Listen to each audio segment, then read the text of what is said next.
All right, in today's video, I want to walk you through an EliteFTS build if I were going to do this myself. A couple of caveats before we start. Number one, this is an EliteFTS build, which means all the equipment that I will be putting in my cart in this particular video will be from this website. Number two, this is what I would get, a power lifter whose primarily goal is to squat, bench, and deadlift.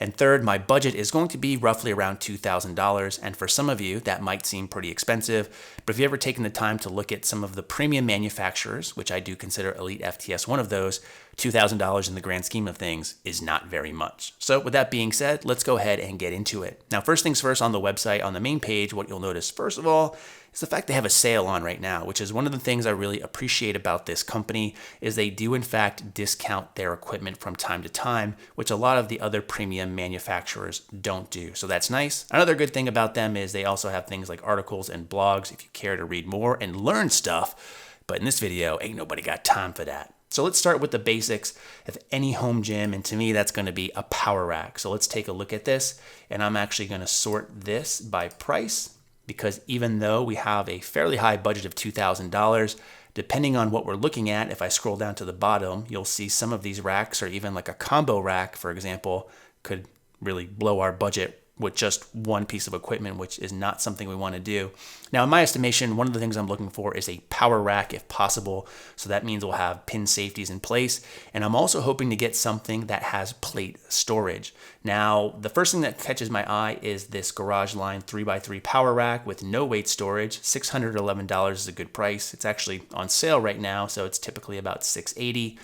And if you compare that to the next offering with weight storage, it's added about $130, which some might say is way too much. You'd rather just get the plain rack and put your weights elsewhere. But for me, plate storage is pretty essential because number one, what it does is it allows you to actually add plates to the rack itself. And that's going to help for a couple of reasons. Number one, it's going to help weigh the rack down. And number two, we're not going to have to buy additional plate storage past that if we didn't have that already integrated. So for me, the $130 extra is money in the bank. That's fine. That's good investment in my estimation. Now, so I'm looking at this and I see right next to it, there's also a color option as well for just $20 more, which is a lot better than the color options with Rogue as they jack the price up well over $100. So just adding $20 to customize the color, I think that's probably a good bet. Taking a look at some of these other options or similar options, we start getting a lot more expensive. So to me, this would probably be the rack I would go with. $764, and we can customize it some. I'll go ahead and open the spec sheet here just to get an idea of some of the things that comes with it. So it comes with a pull-up bar, as you can see, that's great. It comes with J-cups, it comes with safety spotters, and it comes with room for the plates. So that's great because we don't have to bolt this to the floor necessarily anymore if this is weighed down. So another great thing about having integrated plate storage is I find that these racks are more secure on the floor. Now, let's go ahead and look at some of the things that might be potential downfall or some things to take of note. First of all, is the spacing is a standard 3-inch spacing throughout. And even though it's a uniform spacing, that's great. I've really kind of fallen in love with a lot of the west side spacing in the bench area. So for those of you that aren't aware, west side spacing just means that the holes are 1 inch apart, which means you can really refine where you have your unrack and pegs in this case. So this doesn't have it, that's okay, but you do risk the chance of either having too high or too low of a rack. But if you're coming from a commercial bench type setup, you're probably used to that already. The other things I want to highlight here are the J-cups themselves. They're pretty basic. They don't have the plastic inserts that you'll typically find with a lot of higher end J-cups, which not only protect the J-cups, but also protects the barbell, which can tend to be pretty expensive, as we'll find out in a minute. So I wish it had that, but again, for $700, it's not too bad. Can't really complain too much. And we also get to pick which color we want. So let's just say we want a navy blue rack, and that looks pretty good. So I'm gonna go ahead and add that to my cart. So now that we have the rack in place, the next thing that I want to look into getting is an actual bench. So let's go ahead and look at the shop. We're going to go to strength equipment and we're going to go to benches. Now for me personally, even though in my own home gym I have an adjustable bench, I don't use the incline portion of it hardly ever. So I traditionally only flat bench or need it in the flat position. So that being said, I'm going to look for a flat bench. We have a couple of options here based off of price. Again, I'm trying to be somewhat economical. This one actually looks pretty good, but one of the things I try to avoid personally is the bolt together benches. Now, if you go bolt together, this will probably save you some money in shipping.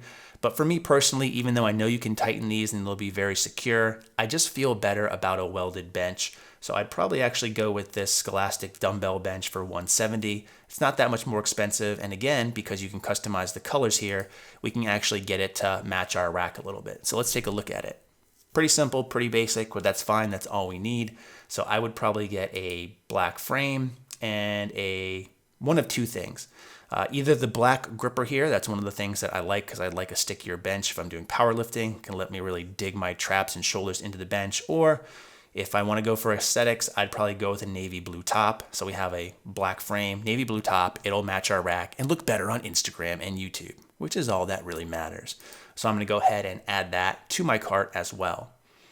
So as that loads, what we have right now is we have our cage, we have our bench, but we need a barbell. So let's go ahead and take a look at what they have for that. So I'll go to bars and weights and let's find powerlifting bars, since again, that's our area of focus. And we have a couple of options here. We have some power bars and we have some specialty bars as well.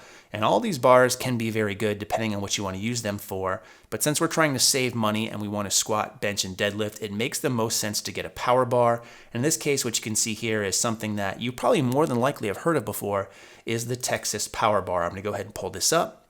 You can see some of the specs. This will give us everything we need as opposed to, let's say, a specialty deadlift or a specialty squat bar, which wouldn't really translate well to the other lifts. Now, I mentioned already that barbells can get pretty expensive and equipment in general can be fairly expensive.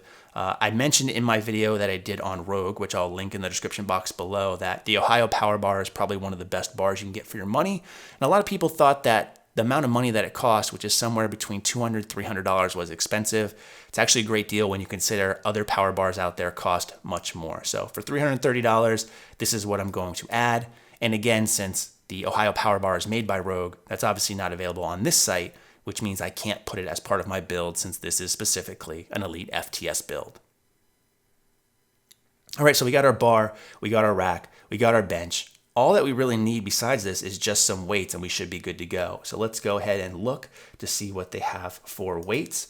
And there's going to be a ton of different options. And this is really where you can end up dropping a lot of money, as if you get calibrated plates or coated plates with rubber, they get pretty expensive. Not to mention, as we start to add these up, this is really where shipping can start jumping up because this stuff gets fairly heavy.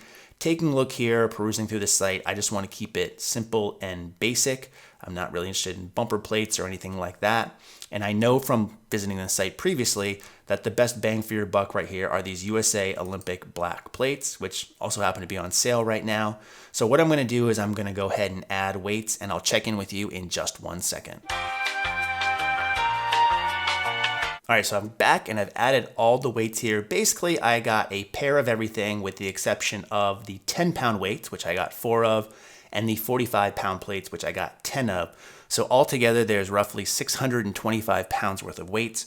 When you factor in the barbell as well, which weighs 45 pounds, that's 670 pounds that you have to potentially lift, which is quite a good deal and should be set for a while. Now, of course, for you and depending on your lifting goals and where you're at, you could buy more or less, but just also take into consideration that to me, getting everything up front for the most part makes the most sense, as you won't have to pay shipping again. Now, speaking of shipping, that's one of the things I want to address, because right now, if we take a look at the subtotal of our equipment, it's $1,800, a little bit more than that, which is fine because I initially had a budget of $2,000, or that's really what I was aiming to spend.